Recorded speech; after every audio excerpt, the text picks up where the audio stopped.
Nos ados ont vu tous les Miyazaki, ils rêvent qu'on les emmène au Japon. Alors je vous donne rendez-vous au musée Ghibli à Tokyo, où vous serez transportés dans l'imaginaire du studio. Incroyable. Mon mari, lui, rêve de s'immerger à fond dans la culture nippone. Après un cours de dessin manga avec un artiste, je vous propose d'assister à une cérémonie du thé. Waouh. Et pour une expérience unique jusqu'au soleil levant, je vous ai réservé une nuit dans un joli ryokan avec un dîner traditionnel.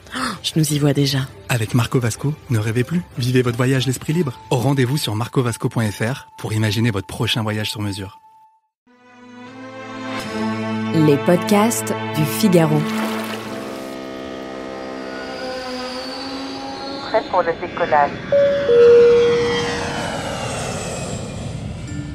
Mais quel navet! Quand on pense à Halloween, une image vient en tête, orange et charnue, la célèbre citrouille aux faciès grimaçants.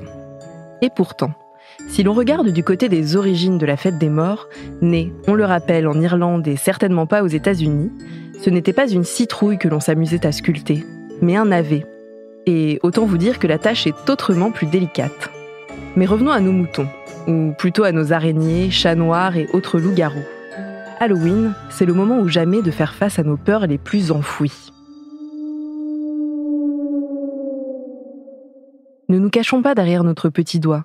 On aime tous ce petit frisson dans le dos, cette chair de poule, quand on nous susurre à l'oreille une histoire de sorcière, de dame blanche ou d'esprit maléfique. Et pour ça, pas besoin d'aller bien loin.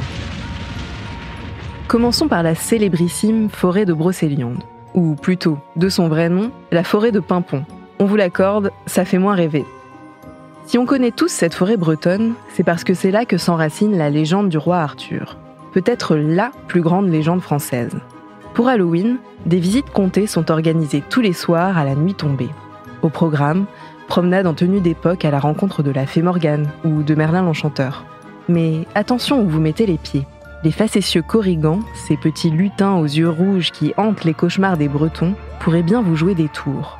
Ce n'est pas pour rien qu'on appelle cet endroit le Val sans retour.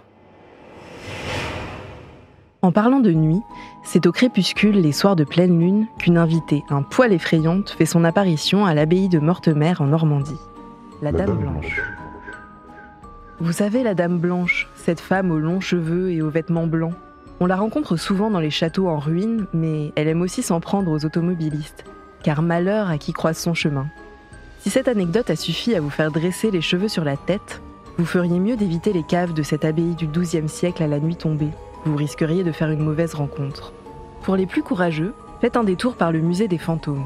Le clou du spectacle, une chambre où les esprits diaboliques ont l'habitude de se donner rendez-vous. C'est aussi ce qui se cache sous la terre qui fait le succès du village cathare de Rennes-le-Château. Mais la raison est bien plus sympathique. Ce joli village perché de l'Aude abriterait depuis un siècle un fabuleux trésor. Cette légende, on la doit à un homme de foi, l'abbé Saunière. Durant toute sa vie, l'abbé a travaillé à moderniser l'église du village et ses alentours.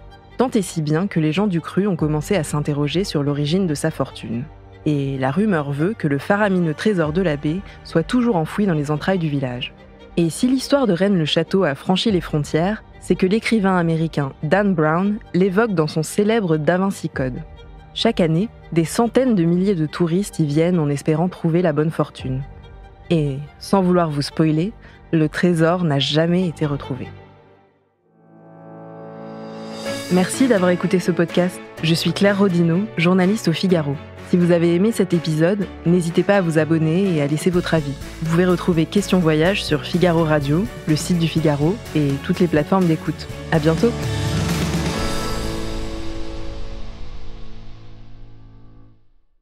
Nos ados ont vu tous les Miyazaki, ils rêvent qu'on les emmène au Japon. Alors je vous donne rendez-vous au musée Ghibli à Tokyo, où vous serez transportés dans l'imaginaire du studio. Incroyable. Mon mari, lui, rêve de s'immerger à fond dans la culture nippone. Après un cours de dessin manga avec un artiste, je vous propose d'assister à une cérémonie du thé. Waouh. Et pour une expérience unique jusqu'au soleil levant, je vous ai réservé une nuit dans un joli ryokan avec un dîner traditionnel. Je nous y vois déjà. Avec Marco Vasco, ne rêvez plus, vivez votre voyage l'esprit libre. Au rendez-vous sur marcovasco.fr pour imaginer votre prochain voyage sur mesure.